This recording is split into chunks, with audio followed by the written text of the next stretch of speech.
Hi hello నమస్తే welcome to Vihari politics.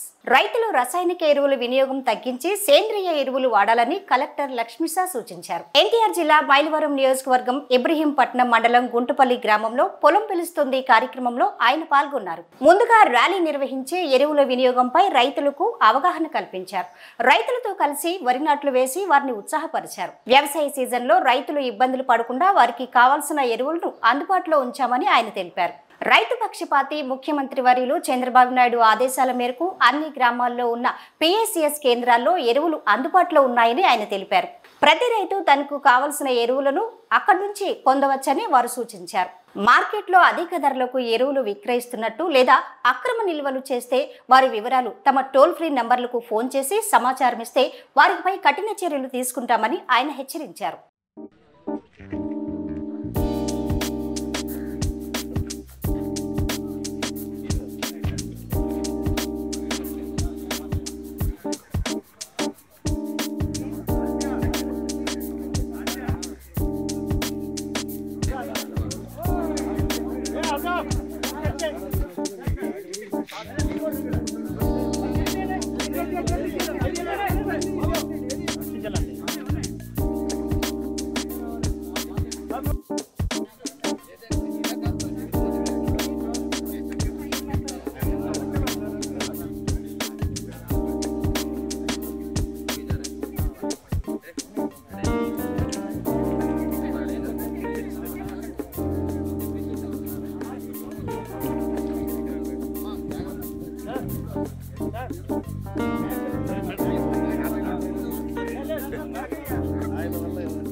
రైతులకి ఉన్న ఈ పథకాల గురించి అలాగే ఇప్పుడు ఏదో ఒక స్టార్ట్ అయింది కాబట్టి ఈ సోయింగ్ గురించి పంటల గురించి అలాగే అగ్రికల్చర్ మిషనరీస్ గురించి రైతులతో చర్చించి సో ఉన్న పథకాల గురించి వాళ్ళకి చెప్పడం ఇంకా ఫీల్డ్ స్థాయిలో ఏదైనా సమస్యలు ఉంటే తెలుసుకుని గవర్నమెంట్ దృష్టికి తీసుకెళ్లడం చేసాము. ఈ పొలం పిలుచుకునే కార్యక్రమం ఎన్టీఆర్ జిల్లాలో ముమ్మరంగా ప్రతి మంగళవారం బుధవారం జరుగుతూ ఉంది.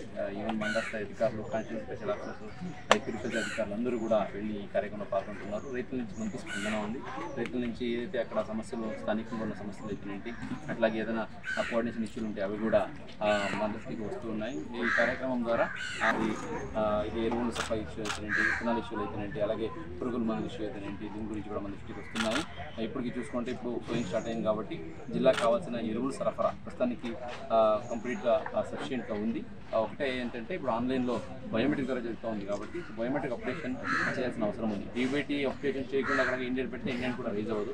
సొసైటీ వాళ్ళకి కొన్ని ఇష్యూస్ రైజ్ చేస్తే చెప్పాము వాళ్ళకి. అది టెక్నికల్గా ఉంది కాబట్టి అది ఫాలోఅప్ చేసుకోవాలి. ముఖ్య ఉద్దేశం ఏంటంటే ఈ ఫర్టిలైజర్ మరి ఎక్కువగా భూమిలో పోస్తే మీకు తెలిసే ఉంది, భూమి సారం కూడా పోతుంది, అంత పంట కూడా పెద్ద ఉపయోగం ఉండదు. అందుకే ఎంతైతే అవసరం ఉందో అంత ఇవ్వడానికి కంపల్సరీగా అన్ని చోట్ల స్టాక్ రెడీగా ఉంది. దానికి కావాల్సిన ఇండియన్స్ ఎప్పటికప్పుడు పెట్టుకున్నాము. గవర్నమెంట్ నుంచి కూడా గౌరవ ముఖ్యమంత్రి వారు, అలాగే అగ్రికల్చర్ మినిస్టర్, అలాగే సెక్రటరీ గారు, అలాగే కమిషనర్ గారు అందరూ ఎప్పటికప్పుడు కలెక్టర్తో తీసుకొని ఆరా తీస్తూ ఉన్నారు. మేము కూడా ఫీల్డ్ లెవెల్లో జిల్లా స్థాయిలో అలాగే మండల స్థాయిలో కూడా కమిటీలు పెట్టి ప్రత్యేకంగా కమిటీస్ ద్వారా ఇది మన ఫర్టిలైజర్ షాప్స్ ఇన్స్పెక్షన్ చేయిస్తున్నాము. అలాగే గోడౌన్స్ కూడా ఎప్పటికప్పుడు వెళ్ళి స్టాక్స్ చెక్ చేస్తూ ఉన్నాము. స్టాక్ అయిపోయిన వెంటనే ఇండియన్ పెట్టి ఎప్పటికప్పుడు తెప్పించేస్తున్నాము. ప్రస్తుతానికి ఎక్కడ సప్లై సమస్య లేదు. కానీ డిస్ట్రిబ్యూషన్ వరకు వస్తే రైతులకి ఒకటి ఆ తపన ఉంటుంది, ఒకేసారి మొత్తం తీసుకెళ్ళి పెట్టుకోవాలి, అన్ని డోసెస్ కావాలంటే మొత్తం పంటలు కావాల్సిన ఒకసారి తీసుకెళ్ళాలని ఉంటుంది.